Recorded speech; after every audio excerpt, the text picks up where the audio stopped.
երբ իրանք պայքարում են Նիկոլի դեմ, դա անելը մի քիչ շատ նուրբ պիտի արվի, որովհետև մի շարք դրական այս հանգամանքներով, հա, այս համատեքստում բաներ կա, այսինքն նախկին իշխանությունները այն իշխանություններն են, որոնք ազատագրել ու պահել են Արցախը հայկական։ Այսինքն դու երբ դիստանցավորվում ես, էլ չեմ ասում էլի նրա մասին, որ այդտեղ կան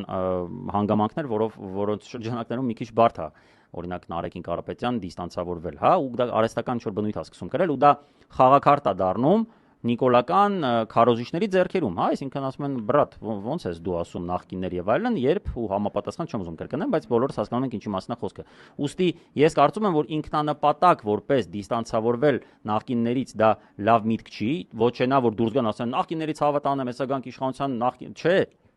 Առհասարակ պետքա շատ, գիտես ոնց, հարգալիցի շրջանակներում նշել այն ձեռքբերումները, որոնք բոլոր 3 նախկին նախագահների օրոք եղել են, եւ ասել, որ ամեն դեպքում մենք ունենք մեր ճանապարհը, մեր ձևը, որով մենք գնալու ենք